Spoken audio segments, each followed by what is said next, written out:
Welcome to Messy Liberation, the podcast that dives deep into feminism, business, and personal growth. I'm Becky Mollenkamp. And I'm Taina Brown. Get ready for another messy conversation through the eyes of two intersectional feminist coaches. Let's get messy. Morning. Good morning. Happy day after the VP debate to you. Yeah. I mean, notice I didn't say good morning. I just said morning.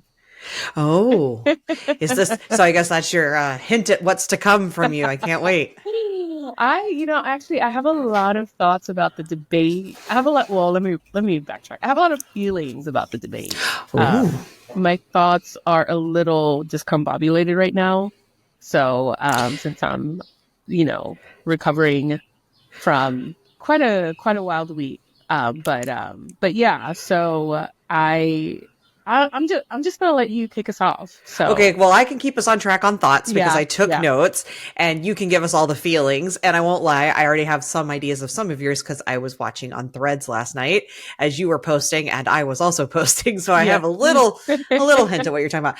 I think that we should start with just kind of hook people in. Yeah, the thing that stands out to you the most. What was the moment? I know what I think the world thinks it was, but I'm curious what you think was sort of the moment that will be remembered. That will be remembered by everyone or just by me? Let's see. We're going to just say what we think is the moment that the world will remember. And then how about we each give our own personal, the thing that was. Yeah. So do we agree that the moment that seems to have been pulled out the most and that most people remember is that towards the end, the kind of gotcha moment where Tim Walz says, did Trump lose the election in 2020? Yeah. Okay. Yeah, that's what I was thinking. That seems to be the moment's been pulled out, but I get the feeling maybe that's not your moment. So what was your moment of the night?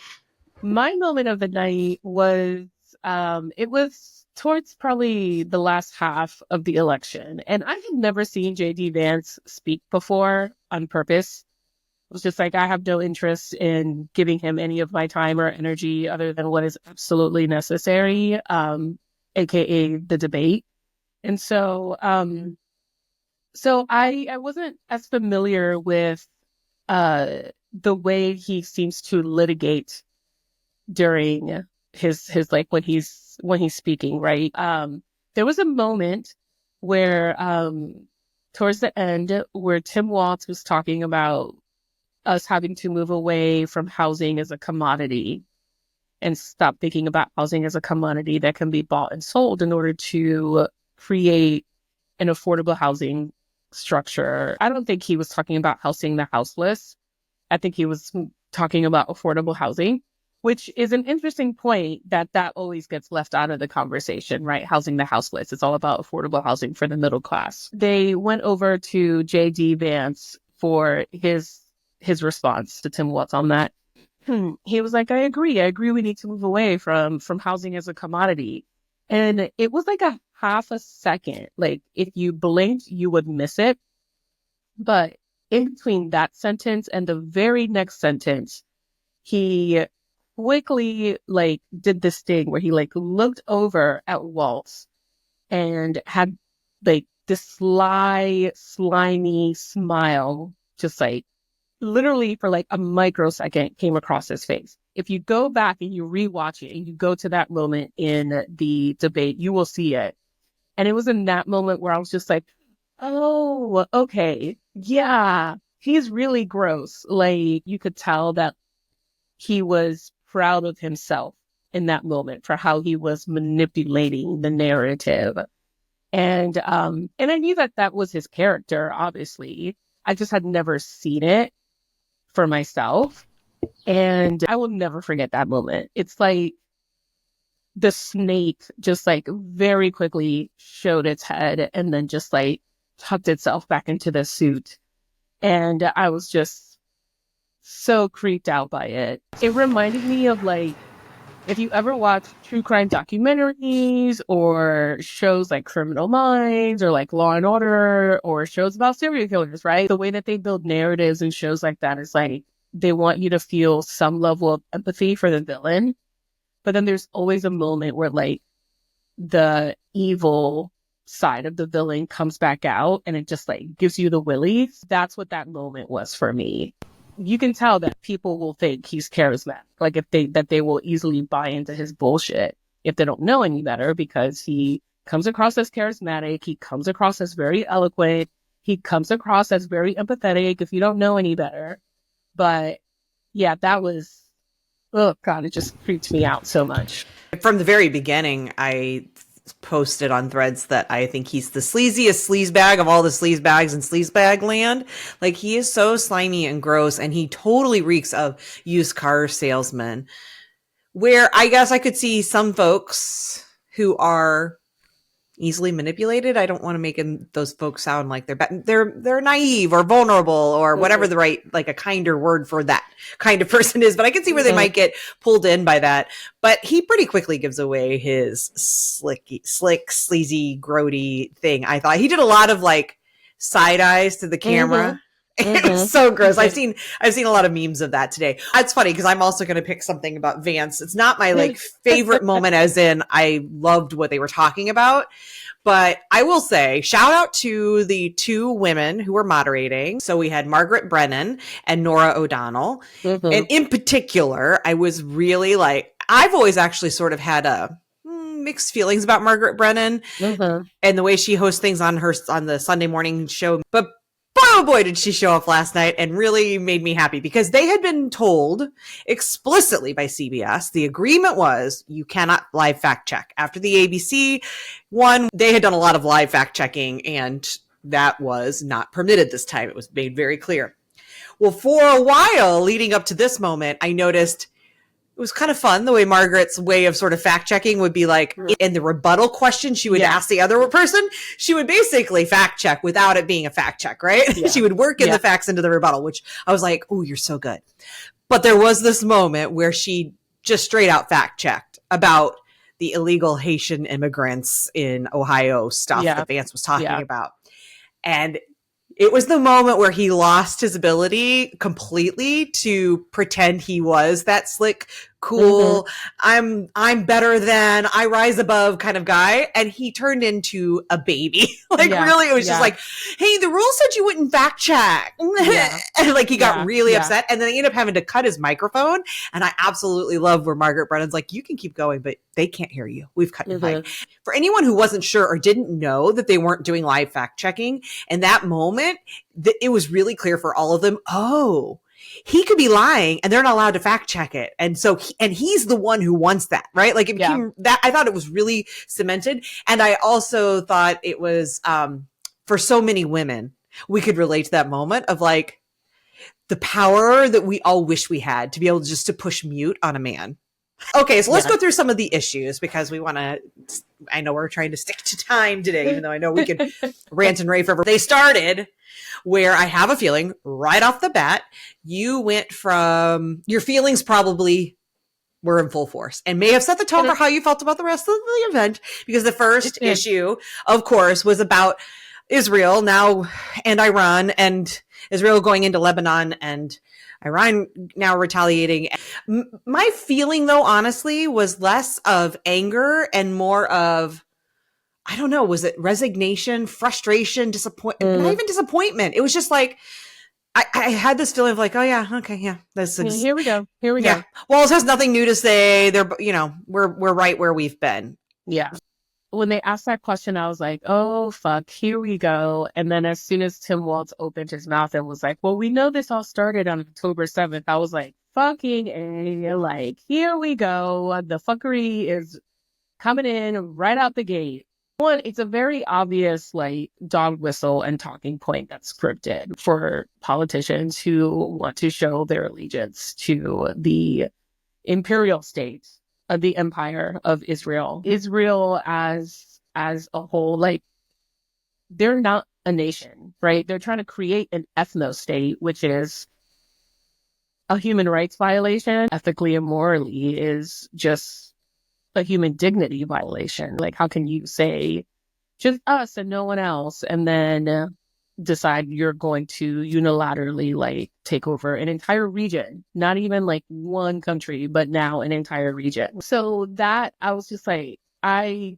can't even listen to the rest of his response. Like, I have to walk away at this point because I'm done. And he didn't even answer the question.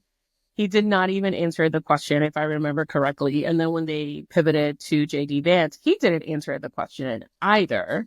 And so it was just a lot of grandstanding about the support for Israel and about how October 7th was such a horrible terrorist attack and yada, yada, yada. And it's just like lies, like just manipulation by both of them. I don't know much about Tim Walz, but from a little bit that I've seen over the past several months, he seems like a highly respected and highly regarded individual, like not a highly respected politician, which that translates over into his, how he operates as a politician, but just as a man, like he seems like someone of high integrity.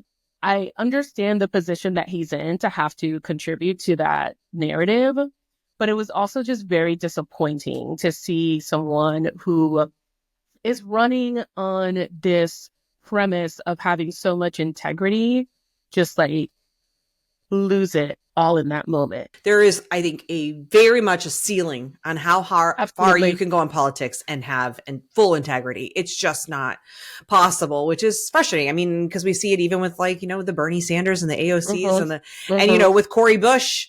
She's now lost her seat, partially in large part because I think she did maintain her integrity. And absolutely, look what happens. You can only get so far.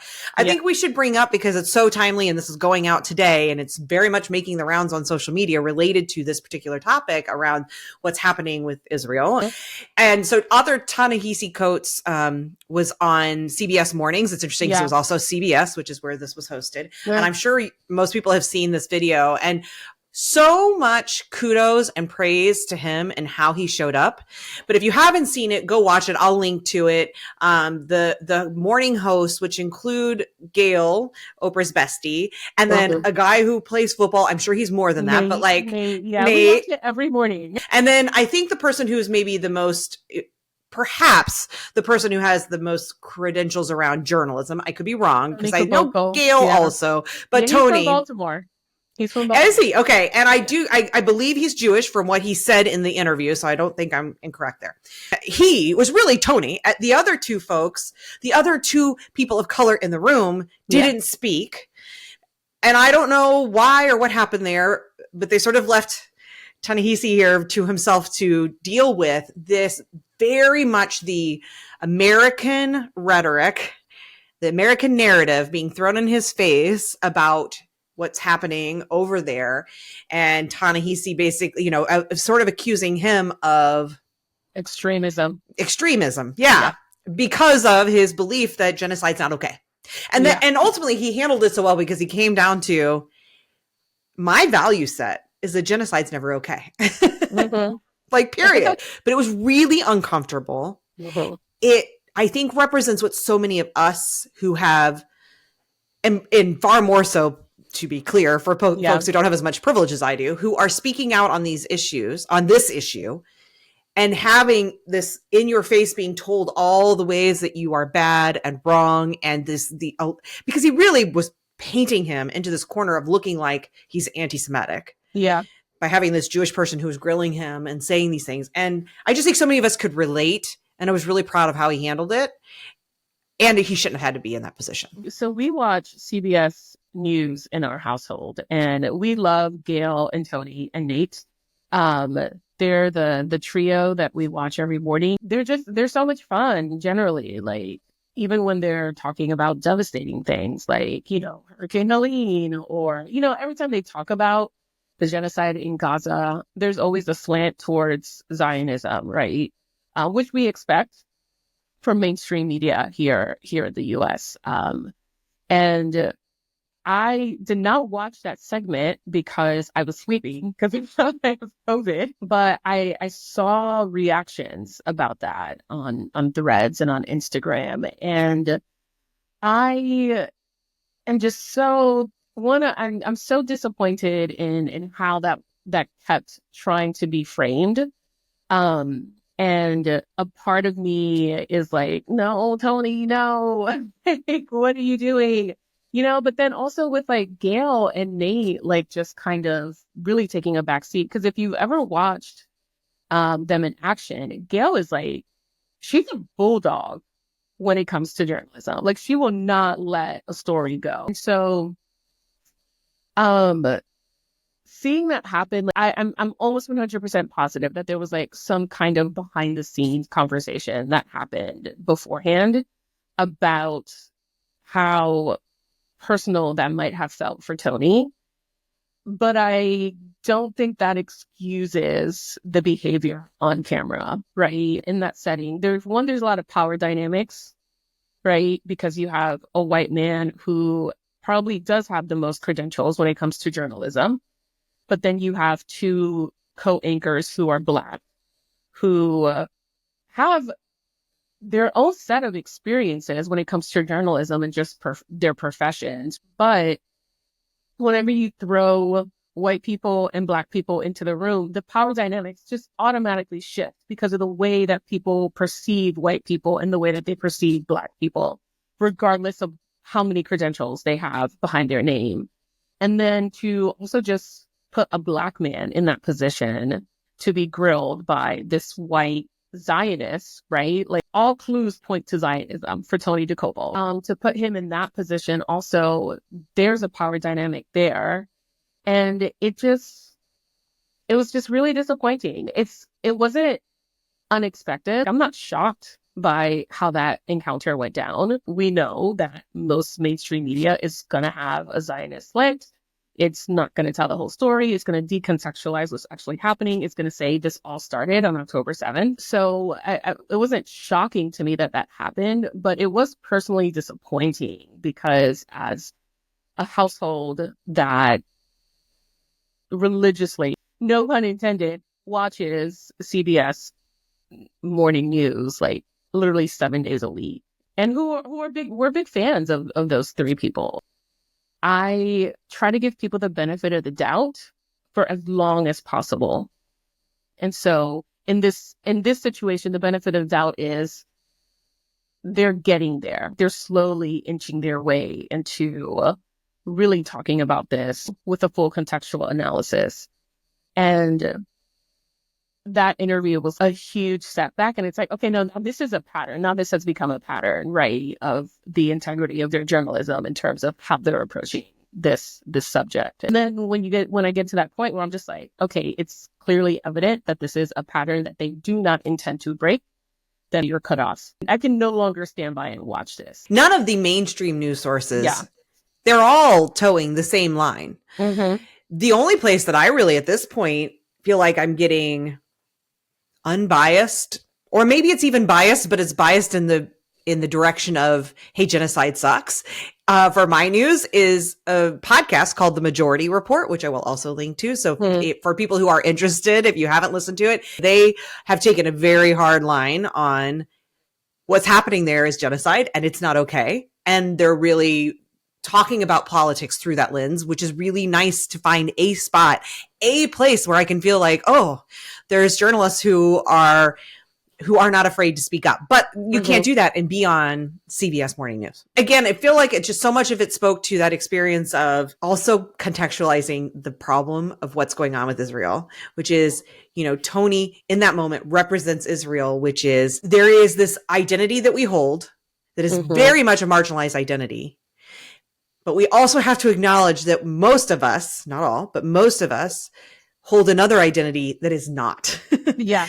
And that is an oppressor identity. And unfortunately, what I see happening very often is, which happens all the time, by the way, same thing with white feminists, same thing, all the places where people will latch onto the marginalized identity when it serves them in that moment and overlook or pretend, like look away from the oppressor identity I hold. Yeah. I think also what happens there is like sometimes people assume that they cannot hold more than one identity at a time.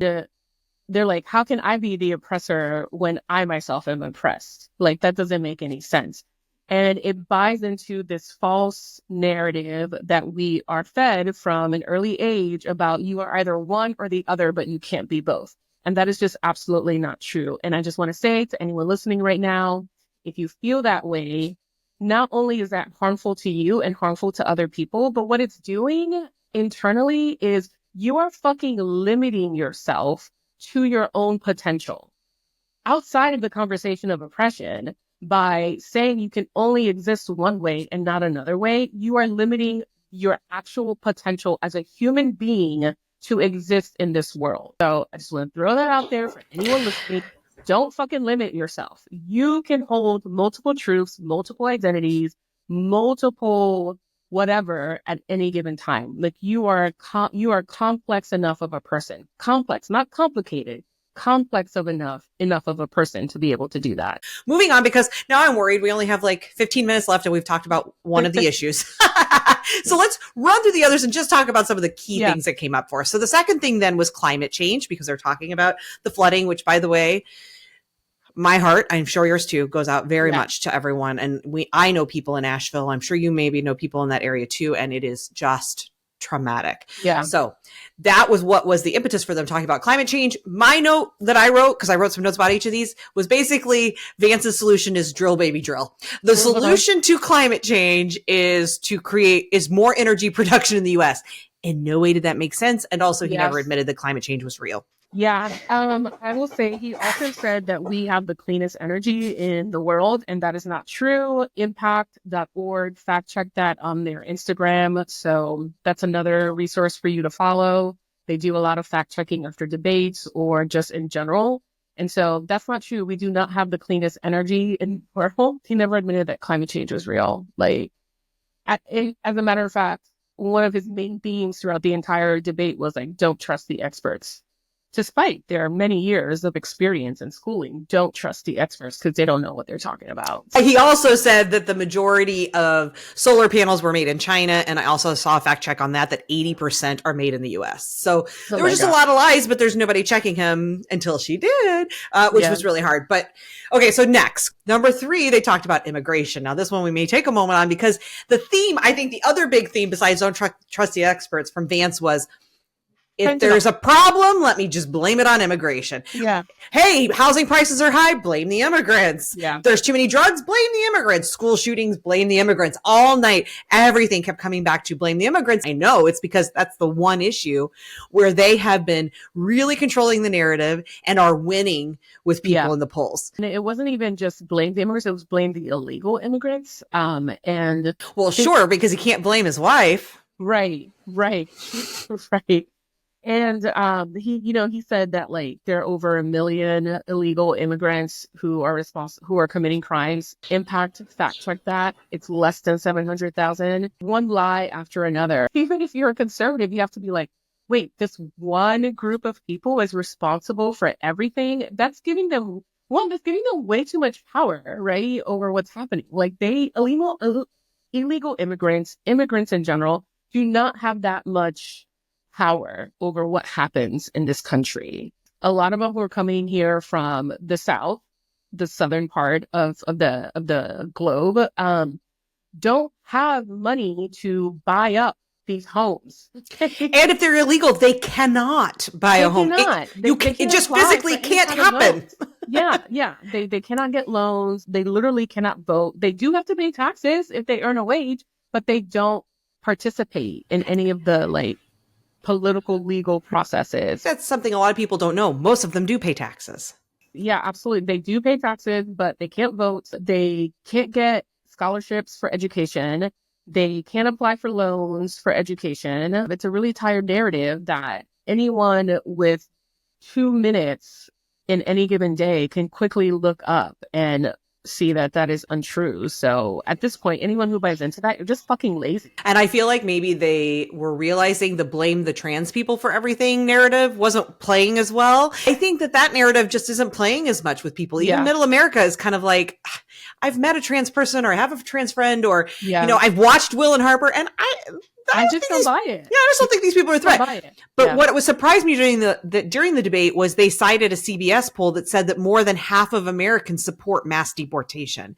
So that narrative is clearly working. Yeah. So that is why it's like, let's not blame trans people anymore. Just put everything on illegal immigration. Yeah. And school shootings on illegal. Oh yeah, everything. Like, they get illegal guns, and it's like it was drugs. An illegal gun is shooting up schools. He blamed it all on the Mexican cartels, right? Right. No, they're getting them from their dad. Yes, they get them from their parents as a gift, or it belongs to their parents. They're usually white young males Some of them have mental health issues. Some of them don't have mental health Many of them are issues. Trump supporters. Right.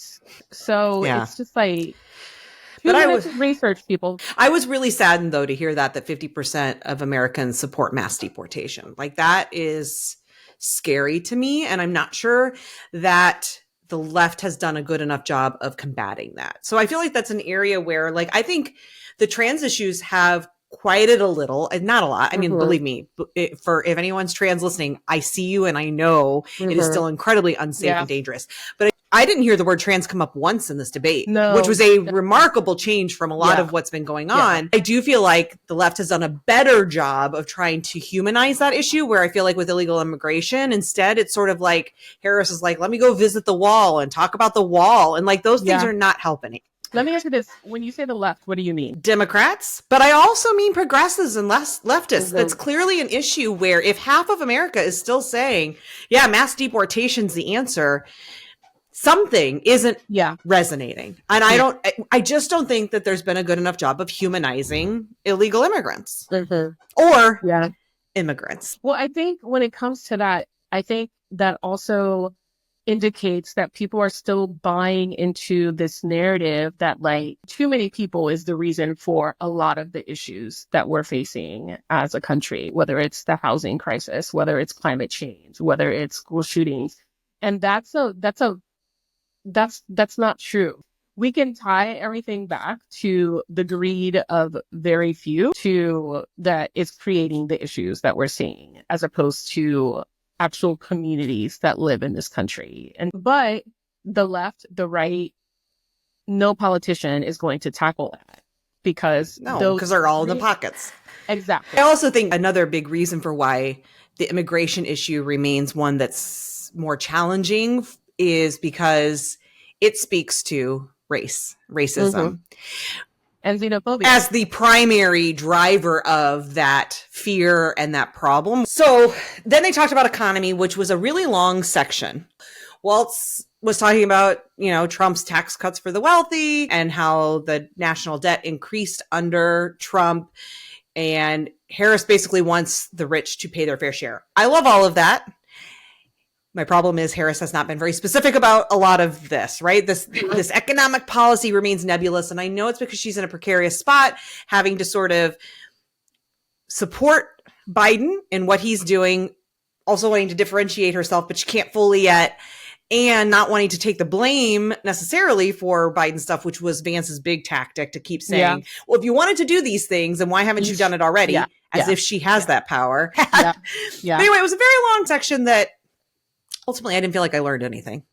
Yeah, I don't feel like I learned anything there either. It was just a lot of like, well, what about, like, it was a lot of whataboutism, and I think, going back to Harris being in a tricky spot when it comes to her economic policy, I think one of the reasons why it's also a tricky spot for her is because this whole tax the rich thing that they're trying to vaguely talk about, the rich are also the ones that are funding her campaign, right? So she also wants to, in a way, keep them happy. I have sympathy for her there, but also it's not that hard of a concept to think about people actually paying their taxes. Most of the country does it every year. Yeah, Walz did say Trump hasn't paid his taxes. Vance years. And Vance kind of just rolled his eyes at that and didn't tackle it. No surprise. He's like, oh, wow. Yeah, right. Probably even like don't you wish you could be like him? Because ultimately, I think that's what most people, they think. Well, I mean, and the last or the first election, Trump was basically, he was like, yeah, because smart people don't pay taxes. That's why I'm such a smart person. You should elect me. And I think most people end up agreeing with that ultimately, which is sad. Then they talked about personal qualifications was what the section was called. And they went to Walz first, asking him about getting his timeline wrong about when he was in China, as if this was some big, it was 30 plus years. Scandal. Yeah, it was 30 plus years ago. I understand it was, a big moment to be at Tiananmen Square or not. And I get that. But ultimately, based on everything that's going on in the world, I was like, really? But that was, I think, all they've managed to find on the guy. But Vance, this is where they did finally ask Vance about, hey, you once said Trump was America's Hitler. And Vance basically said, I fell for the media hype. That was his answer. That was such an easy way for him to just kind of like wiggle his way out of that. So he basically took no personal responsibility there. if he had said, yeah, I thought that, but I changed my mind, there's some personal responsibility, right? You're wrong. He still is one of the worst people alive. But like, at least there's some integrity in how he responded. But it was like, no, yeah, I fell for the media hype, like, because the media narrative, the media this, and it's just finger pointing. I was also, when they asked Tim Walz about his timeline in China, I was like, why are we fucking talking about this? Exactly. And I think most people will be, because I think most people, honestly, it was hard to even follow what they were talking about, because I don't think I had never heard the story, and I'm pretty politically astute, and I hadn't heard. So I was like, I don't think the majority of people watching this are going to know what they're talking about, and who cares? Yeah. But then they went into the issue that had my blood boiling. So this was the one time when I was really irate, because they started talking about abortion, which generally is obviously it's triggering for me. I've had 2 abortions, and I have a lot of feelings around this issue because I am so staunchly in favor of reproductive freedom. The part that had my blood boiling is not Walz. He did a great job. He was talking about Project 2025 and the registry of, pregnancies, which, by the way, PolitiFact, which I have generally found to be a decent source for, is this true or false? They're the ones that do the little truth meter. They said it was false. The Project 2025 doesn't call for a registry of pregnancies. It just calls for the states to report pregnancies and miscarriages. How do you do that if you don't have a registry? I was like, that is... Yeah. Anyway, so that made me mad today. So basically, it's not a registry, it's a database. Right. Semantics, except they said he was 100% false, which I was like, this is wild. But what really made me mad was Vance, who wants to have it both ways. And this is when I was like, this man is the snakiest snakes of all snakes, because he was so disingenuous. It was such utter bullshit. He talked about growing up in this working class neighborhood where he knew a lot of women who had to have abortions because they had no other choice. So he tried to bring in the sympathy to talk about how he knew these women, but painted them as a particular kind of woman, like as if the only kind of woman who has an abortion is a lower class, less educated woman who has absolutely no other choice but has to do this thing. She desperately doesn't want to, which pissed me off. And then he talks about how I am here to be pro-family in all the ways, and we're going to totally support women after they have babies and make sure they have childcare. And I'm like, excuse me, where's that been happening? Didn't happen when Trump, your man, was in office. Republicans repeatedly shoot down all of these things. You are full of shit. And he said that he has never said that he wanted a national abortion ban, but it's clear as day he has said that. That all made me real mad. You're just such a liar. Yeah. Also, it's not just women who have abortions. Yeah. But then Walz said, hey, we're not pro-abortion. We're pro-women, pro-freedom, pro-choice. And like, while the sentiment is nice, I'm glad you're pro-women. I'm glad you're pro-freedom. I'm glad you're pro-choice. I'm fucking pro-abortion. Yeah. And I get really tired of the way we have to tap dance around this and be like, oh no, I don't like abortion. No one would say, hey, I'm not pro-chemo. I'm just anti-cancer. No, I'm pro-chemo if that's the thing that helps people fight cancer. I'm fucking pro-chemo. I am pro-abortion. I am pro-medical procedures that save lives. Yeah. And or are just things that help women live a better life. Yeah. And people live a better life. So anyway, all of that to say that whole thing all around both sides, all of it pissed me off. Yeah. JD Vance was definitely talking out of both sides of his mouth there, where he was like, yes, this, but also this. And it's like, this is one case where you can't say one and then say also the other. Like, you either are or you aren't, because you can't say, oh, I'm pro-life, but also let the states decide, because as Walz clearly pointed out, like, some states have decided no, and we have seen what kind of harm that has caused. He explicitly named women who have been harmed by state laws. And so JD Vance trying to play to the conservative women who now have feelings because of the whole IVF thing. It was transparent. It was very transparent what he was doing. I could go on, but I won't because we're almost out of time. But it really pissed me off. Guns. This was where I think, personally, I actually feel like the best line of the night for Walz got kind of lost And I wish that he had been more adamant. In fact, the whole night I was wishing he'd been just a little more assertive. I don't need him to be an attack dog, but a little more assertive. All the bullshit. Vance is blaming school shootings on illegal immigrants and the Mexican cartels. And Walz was talking about sensible gun reform. And he, was somebody who owns guns. They talked about Finland that also has guns, but has no shootings. Vance talking about how basically Finland, the difference is we have a mental health crisis and apparently Finland doesn't, which I don't think that's true. I think mental health issues are everywhere. And also, what are you doing about the mental health crisis? Vance, nothing. And then talking about how this is where we get our nice little bit of racism is he's like, yeah, but we have more big cities and it's all happening in the big cities, which we all know Republicans speak. Big cities means where the Black people are. Yeah. And it's a dog whistle. Yeah. Yeah. And I love that Walz was like, hey, in rural Minnesota, we have way more deaths by a gun than in the cities. But the best line of the night was, well, first Walz said, just because you have a mental health issue doesn't mean you're violent. Thank you. I'm glad that they've said that. But then he said, almost in passing, sometimes it's just the guns. And I was like, that's the fucking line of the night. Yeah. Sometimes it's just the guns. I just felt like, unfortunately, a lot of that got kind of lost because Walz just isn't as dynamic. I love him in so many ways, but yeah, he's not as forceful and dynamic, and he's clearly not a polished speaker. And he also brought up, about his son witnessing the shooting. That was kind of lost as well. And so I think he's a relatable speaker. I think his personality is like, let's find harmony here. And I don't want to fucking find harmony with a party that is not concerned about the welfare of children in schools. Yeah. Because they're dying from school shootings. Simone Sanders on MSNBC afterwards, she wanted him to be a little more of that attack dog. Yeah. And she was like, there's just too much of this, him nodding and being like, yeah, I hear where you're coming from. And unfortunately, that's playing into exactly what Vance was trying to accomplish that night, was just enough to give white people who know it's really kind of bad to vote for Trump, but just enough to say like, yeah, but this guy seems pretty sane. He's well-spoken. He'll be all right.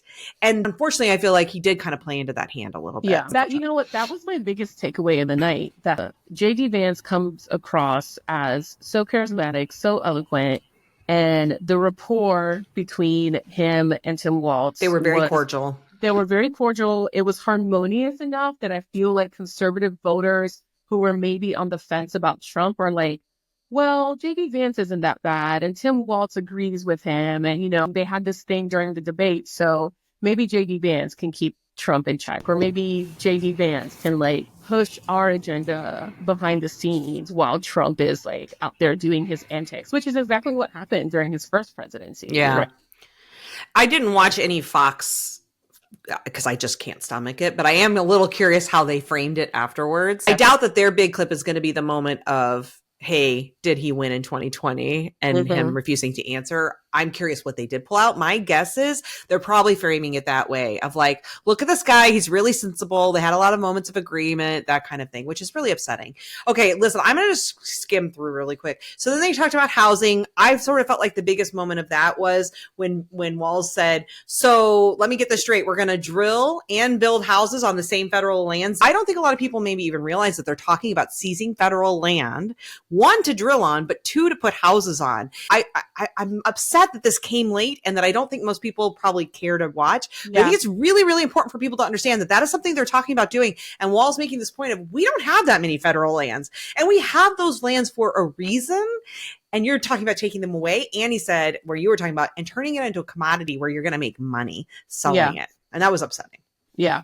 Yeah. And then they talked about healthcare and the ACA. Basically, Vance tried to say that Trump saved the ACA, which was just simply not true. It was McCain who came in and saved that. And we all know what Trump thought of McCain. So that was just utter bullshit there. And Walz called him out, but not as forcefully as he could have. Yeah, he definitely could have done a better job of just saying, no, that's just absolutely not true. Yeah. And then they had a moment that I thought was funny. Vance says, they claim all these bad things will happen if Trump becomes president, right? He's saying that this is what they're saying. And the whole time they had a split screen watching Walz going, nodding his head vigorously, like, yeah. And then the last issues were families, talking about FMLA childcare. And childcare. Again, a lot of bullshit. Yeah. Right. And I did love at one point, Margaret and Brennan does call out Vance, who was not really answering the questions and sort of talking about shipping jobs overseas. And somehow that's contributing to childcare. Yeah. And I love that an incredulous Margaret Brennan said, how does that solve the childcare shortage? That was great. I was like, again, nice job out of her. And I think with the childcare thing, it's not necessarily that there's a childcare shortage. It's that one, childcare is very expensive, so it's inaccessible. And two, because it's not just expensive for the parents, it's expensive for people who want to provide childcare. Yeah. And it should be. It should be because but it needs to be subsidized. Yes. But yes. Right. So it makes it hard for people who want to provide childcare to stay in business long term. And then what ends up happening is they end up paying people below living wages. And then, of course, you're not going to get the care that you should. So, yeah. The last section we've already talked about, so we don't have to go back there, which is the democracy piece, which is where he cornered him on, did he win in January, on January 6th. So that was where they ended things. Then their wives came out. They all shook hands. They left. I've talked before about how I do not understand how Usha Vance is with that man. I never will. But anyway, they told a lot of lies. Ultimately, my takeaway is it was kind of a wash. And I just don't think that most people at this point don't know who they're going to vote for. And for the very small sliver that didn't, I think, unfortunately, it might have gone Vance's way because those are likely, my theory anyway, is that most of those people haven't decided yet. What that really means, if you haven't decided that Trump is such an evil human, you can't vote for him, then you kind of want to, but you don't feel like you are supposed to. And I do feel like it might have given them just enough permission to do it, which is upsetting. I agree. If I were to say who won this, I would say JD Vance. I don't think Walz was assertive enough, and I think JD Vance did a great job at doing what he does, which is lying and manipulating. And as I was watching him last night, I was like, JD Vance, I'm pretty sure he's gay. Oh, everyone thinks he is. And Usha is a beard. Like, you cannot convince me otherwise. Allegedly, let's just throw in a lot of allegedlys. Not that JD Vance ever was going to listen to this. And if you do, you're a piece of shit and a terrible human. So, because we don't like you. You're clearly slimy. Like, it's amazing to me how you could be the kind of person who's saying he was America's Hitler to this. And then the kind of person who's saying that if we allow abortion care, like we're reprehensible humans, and now saying like, oh yeah, I really feel bad for her and she should be alive. Like, it's just, yeah. Anyway, well, America's fucked if they win. And also we're kind of fucked if they don't. Yeah. We're just fucked either way. Yeah. So I hope that was uplifting for everyone listening. Happy Wednesday, people. Happy Wednesday. Well, we're going to try and turn this around and get it out right away. And we'd love to hear what you thought about the debate and who you think won or what were the standout moments for you. So make sure you email us or comment. If you're watching on YouTube, you can comment below. If you're watching on Apple or listening on Apple or some of those other places, feel free to leave a comment or email us at messyliberation@gmail.com. Until next time. Thank y'all. Thanks for listening to Messy Liberation. Will you please take a moment to subscribe, rate, and review wherever you listen? I know people say that all the time. And if you're like me, often you just go on to the next podcast. But truly, taking that moment to do that will really help us reach a wider audience. Thank you so much for your support and for listening today. Until next time.